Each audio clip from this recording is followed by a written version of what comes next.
안녕하세요, 애님입니다. 저번에 한번 보여드렸던 역삼동 현장 지금 이제 거의 마무리 단계여가지고 다시 한번 왔거든요. 아마 한 1, 2주 정도면은 준공 서류까지 다 들어갈 것 같고, 가격하고 이런 것도 같이 비교도 한번 해드리고, 저희도 지금 엑시 타고 있어가지고 혹시라도 또 관심 있으신 분 연락 주시면은 중개도 해드릴 수 있거든요. 한번 안에 내부랑 이런 거 저희가 컨셉 같은 거 어떻게 잡고 했는지 설명 한번 드릴 거고, 오늘 여기 현장 소장님하고 같이 내부 좀 상세하게 물어보려고 하거든요. 그러면 지금 지어진 게 한 몇 퍼센트 정도 다 지어진 거예요? 지금 이제 한 95% 거의 다 됐다고 보셔도 돼요. 주차장 쪽하고 내부에 약간 뭐 조금 더 미비된 부분들만 하면 되기 때문에. 이 건물 네. 뭐 어떤 용도인지 이런 거 한번 다시 설명해 줄 수 있나요? 여기 지금 용도는 지하 1층부터 지하 5층까지 있고, 연면적은 한 147평 정도 되고, 올 근생으로 지금 지은 거예요. 지금 바로 옆에 보시면은 옆에도 이제 사옥 수요가 있고, 주거지가 거의 대부분이었었는데 지금 이제 거의 좀 위쪽으로는 해가지고 사옥 수요가 많이 생기고 있고, 저 밑에 쪽 같은 경우에는 F&B 상권들이 좀 있는 곳들이긴 하거든요. 그래서 지금 여기가 사옥 수요가 좀 있다 보니까 좀 그 수요에 맞춰가지고 좀 지어 놓은 물건이라고 보시면 돼요. 진행했던 현장 소장님 같이 한번 좀 소개해 드릴게요. 저희 안호종합건설의 박강규 이사님이십니다. 안녕하세요. 이사님 여기 현장 하시면서 애로사항이라던가 좀 어떠셨는지. 애로사항 많았죠. 여기 도로도 좁고 네네. 건물이 작다 보니까 물건 적재할 데도 없고, 이 현장하고 한 5kg는 빠진 것 같습니다. 내부 한번 좀 가가지고 설명 한번 좀 드려볼게요. 여기 지금 저희 내부 입구 쪽이고, 입구도 저희가 약간 이제 뭐 등 같은 거 하고 위에 템바 같은 거 해가지고 좀 포인트를 주고, 전체적으로 약간 테라조 스타일로 해가지고 문양을 좀 넣은 거거든요. 옥상부터 해가지고 좀 자세한 것들은 또 저희 이사님이 설명 한번 드리면서 말씀 한번 드릴게요. 근데 공간이 되게 조금 독특하게 분리가 되어 있네요. 맞아요. 사실 강남 같은 경우가 거의 대부분 1층이 필로티였었죠, 이사님. 근데 그거를 1층에다가 일부러 좀 상가 공간을 주고 1층하고 지하하고 연결을 시켜놨는데, 그런 부분들은 제가 이따가 또 설명 한번 같이 드려볼게요. 1층 상가하고 이쪽은 이제 복도로 해가지고 이제 진입하는 거예요. 엘베는 장애인 엘베.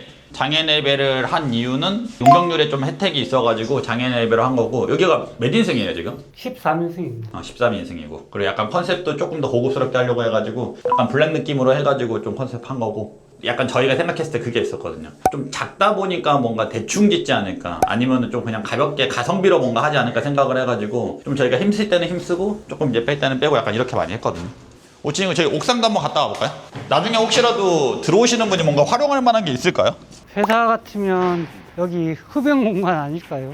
아니면 여기 나중에 뭐 파고라나 이런 거 하나 설치해서 휴게 공간으로도 쓸 수 있을 것 같고. 그런 것도 괜찮겠네요. 그래도 거의 대부분이 좀 탁 트여 있어가지고 뭔가 답답한 느낌이 없기는 하거든요. 이사님 처음에 여기 좀 진행하실 때 디자인 좀 생각하시는 컨셉이 좀 있으신 거예요? 여기 골조 메이커, 그리고 전체적으로 무광 느낌으로 집을 만들고, 외부에서 봤을 때는 화이트 계열인데 내부에 들어오면 다 회색 계열로. 그래서 테라조랑 섞어서 이렇게 한 게, 아무래도 사무실이다 보니까 안정감 정도는 있어야 된다고 생각하고, 누가 봐도 호불호가 없는 집, 한마디로.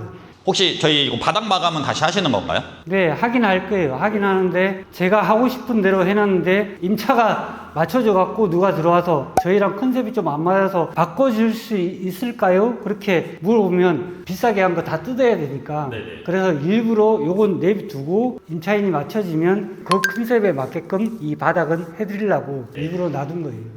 그럼 아까 이사님이 저희가 말씀하셨던 게 저도 사실 잘 몰랐었거든요. 혹시 건축공사를 하는데 뭐 메이크업이라는 얘기를 들어보신 적이 있으세요? PD님도 없으시죠? 네. 간단하게 설명 한번 해드리면은, 요런 거를 이제 갈아내는 건가요, 이사님? 일반 골조 벽을 샌딩을 다 한 다음에 거푸집 문양 자체를 다 살리면서 어느 정도 깔끔하게 나오게끔. 그래서 이름이 메이크업이에요. 최근에 저도 이제 강남에서 많이 신축한 데들을 많이 돌아다녀 보면은 오히려 약간 이런 인더스트리얼 느낌이라고 해가지고 선호도가 생각보다 높아졌더라고요. 그러면서 이거 뭔가 부담스럽지는 않고 약간 그런 컨셉으로 좀 해놓은 거기는 해요. 그리고 제가 이제 생각했던 거는 4층하고 5층은 1조사선을 먹기 때문에 조금 줄어드는데, 그러다 보니까 이 방이 어찌됐든 작으면은 좀 답답한 느낌이 들 것 같아서 4층하고 5층 같은 경우에는 개방감을 확 주기 위해서 거의 대부분이 이제 거의 통유리 같은 느낌으로 많이 해놓은 거예요. 대표실로 쓴다던가 아니면은 약간 좀 상단 같은 걸로 쓴다고 하면은 면적도 충분하고 개방감도 있어가지고 경쟁력이 있지 않나 싶거든요. 대표님, 그리고 이 박도 활용할 수 있게 되어 있네요. 이거 밖도 나가려고 보면은 가볍게 나갈 수도 있게 돼 있긴 해가지고.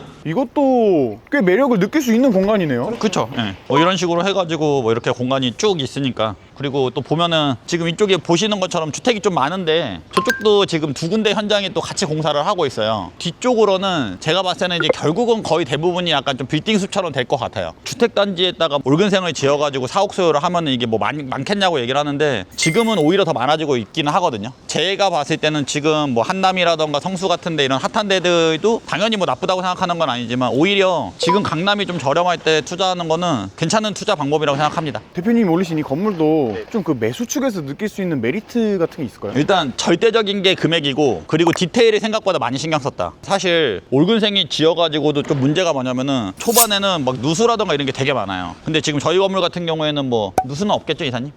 뭐 누수랑 이런 거는 뭐 전혀 없을 거고. 일단 누수가 생기면 안 되죠. 예. 근데 생각보다 그런 게 많단 말이죠. 제 기준에선 그건 있거든요. 이분이 산 다음에 뭐 이거를 뭐 평생 가져갈 수도 있겠지만 언젠가 팔 수도 있단 말이죠. 그럼 그때 팔았을 때 어느 정도 이 캡이 있어야지 나중에 자기도 어떤 수익을 볼 수 있을 텐데 지금 이쪽 주변에 있다가 한번 같이 가볼 텐데 대지 평당가로 해가지고 막 2억 6천, 막 2억 5천, 막 2억 3천 이래요. 근데 여기 같은 경우에는 1억 4천도 안 돼. 한 1억 3천대거든요. 아, 진짜요? 엄청 저렴하거든요, 그러면은. 그럼 대표님 손해 보시는 건 아니에요? 저희가 이제 손해를 안 볼 수 있는 이유가 토지를 경매를 조금 더 저렴하게 샀고 공사도 저희가 직접 하다 보니까 상대적으로 경쟁력이 있었고 그런 전체적인 거 비용을 많이 절감하다 보니 저희도 약간의 이득을 보고 추가로 사시는 분도 나중에 엑시트할 때는 좀 더 이득을 볼 수 있게 그런 구조를 만들어 놓은 거예요. 지금 보면은 저희가 이제 사무실 용도로 좀 쓰다 보니까 저희가 일단 자동문으로 해놨고 들어와 보시면 아시겠지만 회전 반경이 되는 문을 하게 되면 이런 뒷공간 활용이 조금 어렵거든요. 뭐 이쪽에다가 책상 같은 거 놓고 뭘 해놔도 이게 그냥 문이 이렇게 들어갔다 빠지는 거다 보니까 활용이 훨씬 커지거든요. 그러니까 그런 것까지도 좀 저희가 세심하게 배려를 해가지고 이렇게 한 거예요. 그 이쪽 같은 경우도 탕비실 같은 거 좀 활용할 수 있게 간혹 가다가 이제 이런 상가에다가 수도를 안 빼놔가지고 탕비실을 못 하는 경우들이 있거든요. 네, 원래 도면상에는 이게 없어요. 설비 일하는 업체도 그렇고 저희도 그렇고 도면 보고 일을 하다 보니까 가끔 놓쳐요. 그러다 보면 다시 바닥을 까고 저걸 다시 묶고 막 그런 경우가 있거든요.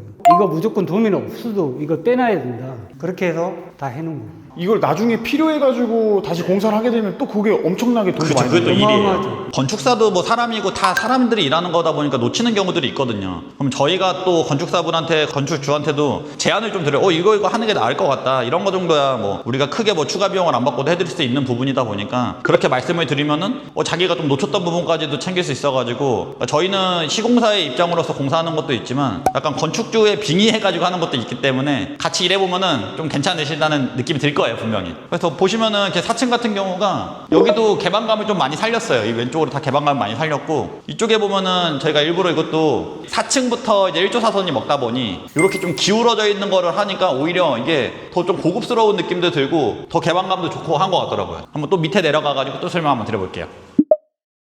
이제 보면은 여기가 이제 3층인데 지금 2층하고 3층이 이제 제일 큰 면적. 이쪽 전용 공간을 본다고 하면은 거의 한 25평 정도는 아마 나올 것 같고 보면은 여기는 이제 당연히 크다 보니까 어떤 개방감은 있는데 왼쪽이 조금 더 이제 막힌 부분들이 많이 보이잖아요. 옆에 간섭들이 분명히 좀 낮은 층 같은 경우에는 있다 보니까 통유리를 하는 것보다는 아직까지는 주택 부분들이 분명히 있거든요. 그래가지고 조금 이런 식으로 해서 개방감만 있게 만들어놨다 보시면 돼요. 포인트를 주기 위해 가지고 3층은 이렇게 약간 이제 코너창 같은 거를 좀 해놨어요. 약간 더 개방감도 있고 여기 보이게 좀 괜찮게 하려고 한 거고 2층, 3층은 이제 사이즈가 똑같은데 2층이 이제 조금 더 시선이 낮다 보니까 이런 데에다가 코너창을 일부러 또 안 넣은 것도 있거든요. 왜냐면 여기다 코너창을 넣으면은 저쪽에서 내려오면 되게 너무 눈이 마주칠 것 같다는 생각이 들더라고요. 그래서 그런 것까지도 조금 어느 정도 고려해가지고 크기랑 이런 건 똑같지만 약간 이 구조는 조금 다른 게 여기는 조금 더 막힌 느낌이 들 수는 있어요. 내부의 개방감 분명히 살려있고 충분히 뭐 할 수 있는 것들은 다 되어 있기 때문에 그러니까 그런 식으로 조금 더 같이 고민해가지고 만든 거기는 하거든요.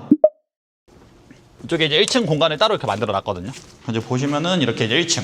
그러니까 여기는 이제 뭐 예를 들어 뭐 컨시어지 같은 거라든가 어떤 상담이라든가 인포 같은 느낌처럼 활용해도 되고 각자의 뭐 활용도에 따라 가지고 좀 달라질 것 같기는 해요. 또 하면서 생각한 게 1층만 있으면은 뭔가 공간이 조금 애매할 것 같다는 생각도 했어요. 임차를 놓는다고 했을 때. 그래가지고 1층하고 지하하고 연결을 해가지고 위에는 이제 뭐 사무실 직원들이 있고 지하에서 스튜디오로 많이 쓰거나 뭐 노년하고 이런 데가 뭐 엔터가 가장 많다고는 하지만 여기 역삼도 생각보다 엔터 회사들이 꽤 많이 있더라고요. 그래가지고 지하를 1층, 2층까지 파가지고 상담하는 곳도 있고 스튜디오 로 해가지고 뭐 촬영 같은 거 하시는 분들도 있어가지고 그런 식으로 좀 컨셉을 잡은 거예요. 한번 내려가 볼까요? 지하 계단 같은 경우에는 이렇게 이제 센서 등으로 발목 등으로 해서 내려올 때 혹시 다치지 않게. 여기는 썬큰 공간이라고 혹시라도 뭐 환기라던가 이런 것도 그것도 그렇고 피난도 있고 여기는 이제 사다리 타고 혹시라도 화재가 났을 시 바로 올라갈 수 있게. 올라갈 수 있게끔 그런 사다리도 있고.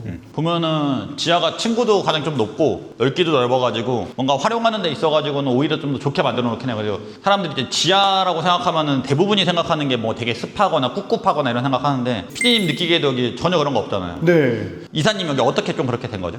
이게 지금 메이크업이라는 아까 그걸 했잖아요. 이게 사실 원래 위에 받은 콘크리트 벽체가 아니에요.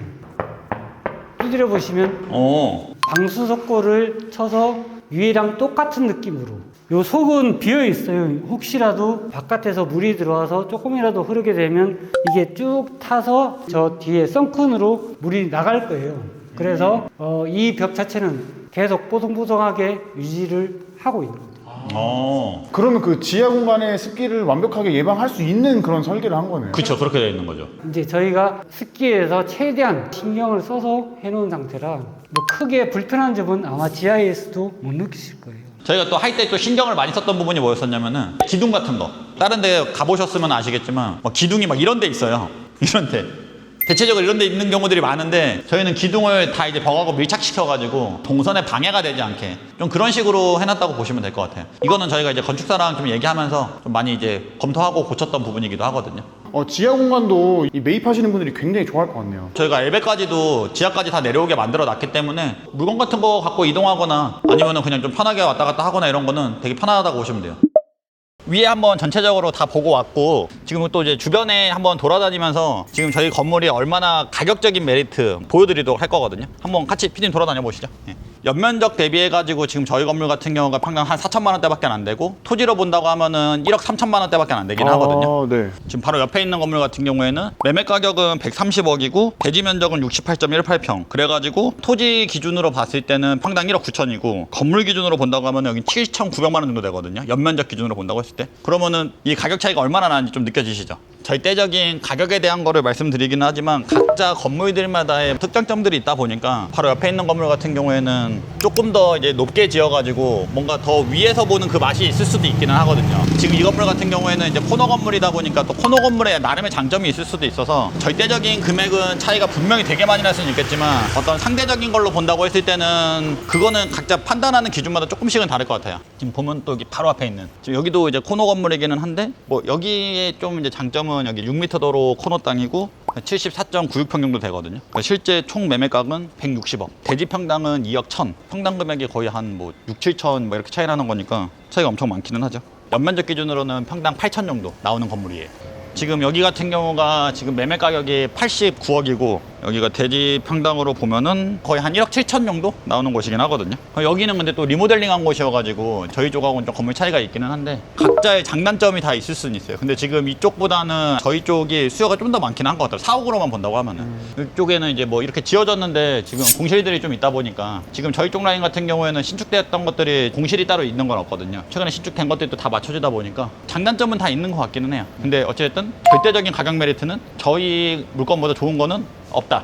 이 근방에서는 그렇네요. 이 근방에서는 절대 없다. 대표님 근데 네. 그 대표님이 올리신 건물 다른 사람이 똑같이 토지 사서 건물 네. 올리면 저 가격 절대 못하죠. 그래요? 네, 아까 말씀드렸지만 일단 토지를 저 금액에 살 수가 없어요. 지금 저기 아까 앞에 보신 것도 토지가 1억 2천이에요 평당. 근데 저희는 토지를 7천만 원대 샀거든요. 그러니까 그 갭이 이렇게 크다 보니까 근데 뭐 그런 건 있겠죠. 뭐 증여받거나 뭐 상속받거나 이런 분들 같은 경우에는 뭐 충분히 메리트 있게 할 수 있겠죠. 근데 그게 아니고 내가 지금 여기 와가지고 토지를 사가지고 신축을 해가지고 짓는데 저희보다 가격 메리트를 있게 만든다? 제 생각에는 거의 불가능해지긴 가깝지 않나. 가격이 폭락하지 않는 이상. 확실히 가격이 좀 이상하리만큼 싸다 이런 생각은 드네요. 그쵸. 그래가지고 좀 오해하시는 분들이 있는 게 얼마나 싸게 지었길래 막 이런 얘기를 하세요. 그래서 제가 일부러 내부로 다 보여드리고 설명을 드린 거였는데 싸게 지은 게 아니고 잘 지은 거고 절대적인 거는 토지 금액을 좀 낮추고 생각보다 부대 비용들이 또 많이 들어가거든요. 근데 그런 부대 비용들도 다 낮추다 보니까 그래가지고 가격이 저렴해진 거지 뭐 시공을 싸게 지었거나 뭐 이런 거는 절대 아니다. 그래서 한번 좀 보여드린 것도 있어요. 오늘 간혹 물어보시더라고요. 가격이 왜 이렇게 싸냐고.